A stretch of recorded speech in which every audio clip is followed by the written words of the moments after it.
Hello, this is and I am Kitty Hollywood. Tonight we are going to be reviewing 1957's Desk Set starring Katharine Hepburn and Spencer Tracy, and a better film you will not find.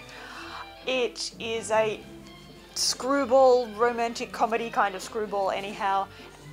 It's a predictor of the future. It is a look at female empowerment. It is a gosh darned good film all around. Okay, so starring Katharine Hepburn, Spencer Tracy, Joan Blondell, Gig Young, Dina Merrill, Sue Randall, Neva Patterson. This was Hepburn and Tracy's first CinemaScope film. It was the 8th of their 9 films together. It was their first shot outside MGM Studios, and it was their first in colour, so a whole big lot of firsts for them.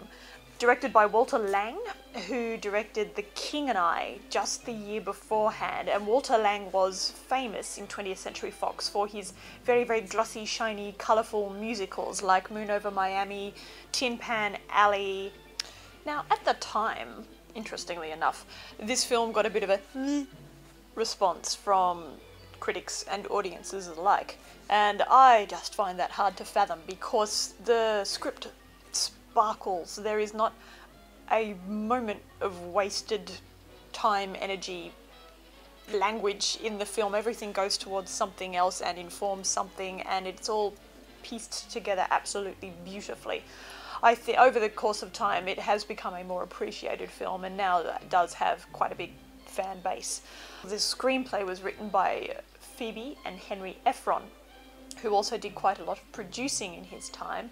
They are also, notably, the parents of Nora Ephron, who wrote When Harry Met Sally, wrote and directed Sleepless in Seattle and You've Got Mail, and sundry other films, and she obviously got the screwball comedy thing from them because this is a sparkling film. Thank you for waiting. Is this the Society for the Preservation of Eskimo Culture? Well, this is Mr. Costello, the Federal Broadcasting Company. And I'm trying to find out the truth about the Eskimo habit of rubbing noses. Yes, connect me. I'll hold on. Reference Department, Miss Blair. Oh, yes, we've looked that up for you, and there are certain poisons which leave no trace. But it's network policy not to mention them on our programs. Reference Miss Saylor. Well, do they rub noses or don't they? Reference Miss Blair. Yes, just a moment. I'll switch you to our baseball expert. Never mind. I'll call the Explorers Club.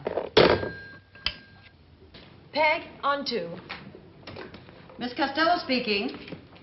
The highest lifetime batting average? Yes, that was held by Tyrus Raymond Cobb, with a percentage of .367. So, what's it about? Well, it's about a methods engineer who comes to the Federal Broadcasting Company to implement his time-saving machine, Emily Emmerich, a computer.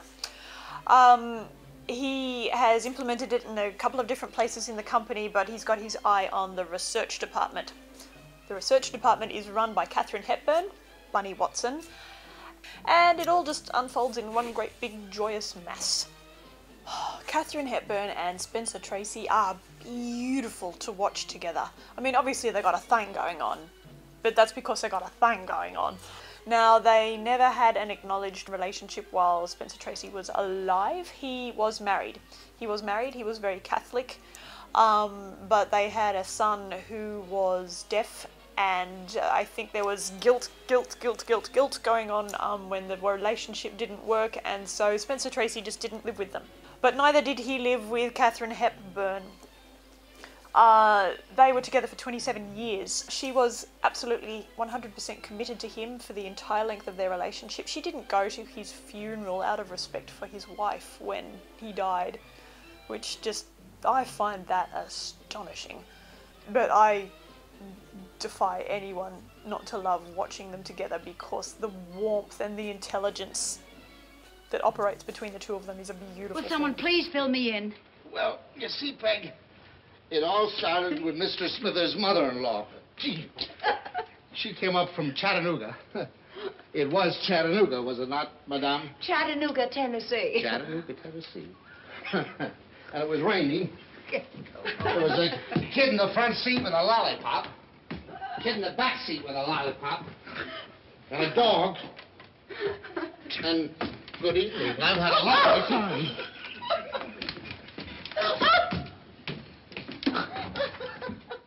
One of the things I love the most about this film is its female relationships.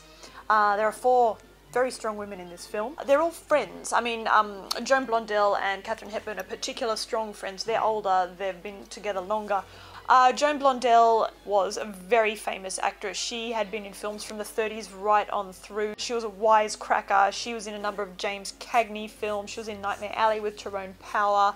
So it's really nice getting to see her play a gutsy woman there and absolutely rock solid in her relationship with all the other women in this film. There is never the sense of sniping or catfighting or talking behind backs that you so often get in films that have lots of women. There's almost always a bit of gossip or and that doesn't happen in this film. They're strong, they're there for each other, they're together. They are not afraid of their age, they're not afraid of their personality, their looks, their sexuality indeed. They're strong, confident, intelligent, career-minded women, and that rocks.